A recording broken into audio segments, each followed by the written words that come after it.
We're an American-focused growing silver producer with assets in the Silver Valley in Idaho. We've previously taken over and scaled multiple companies before. The team is led by Paul Hewitt, myself, Warren Varga, and Mike Doolin. We previously built and scaled a company called Quandex Mines in Nevada, and then we did the same thing down in Australia with a company called Karora Resources, and this is our third time repeating the same strategy here at America's Gold and Silver.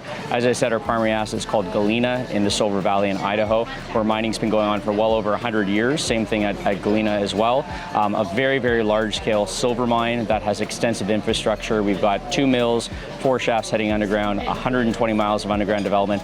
For context, to put that in place today would take about $2 billion to put that infrastructure in place. So we are operating, and over the course of the last 14 months since we've been at the helm of the company, we've been executing an operational turnaround focused on hoisting, on efficiencies underground, getting new equipment, new leadership there to turn around the operation.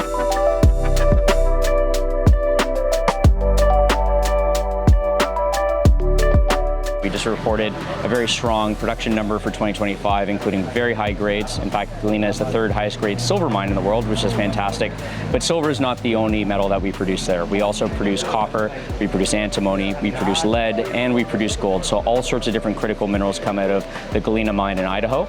We also have a second mine down in Mexico called Cosala, which is run by a very experienced group down there, a high-grade silver copper mine that also has a very strong production profile ahead of it. And both of these operations are being driven forward over the course of the next several years here with a strong growing profile.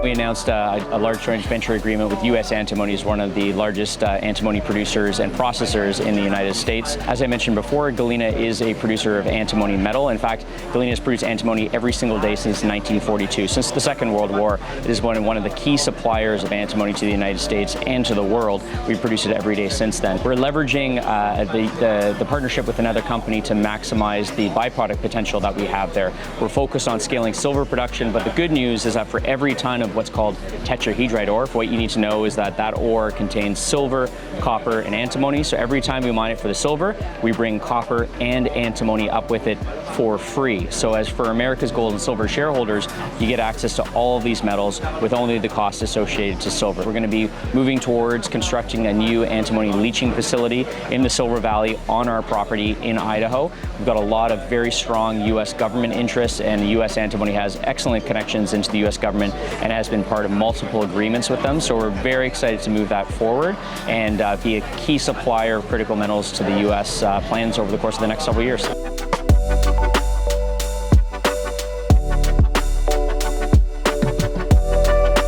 Antimony is used from everything from smartphones, electronics, brake pads, all the way through to defense utilization. And obviously in the world that we are in today, multiple of those things are in high demand. China has really controlled the supply chain of antimony for decades and decades. And what that has led to is an underinvestment in domestic supply chains right across the Western world. So Galena is obviously very well positioned as the largest active antimony producer in the United States. It's been producing for well over 80 years. So we're looking forward to supplying that antimony into the U.S. supply chain and helping solve this critical minerals problem.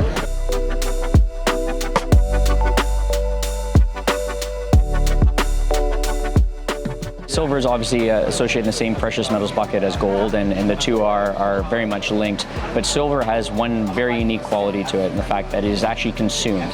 Silver serves a dual purpose as a precious metal as well as a consumed industrial commodity.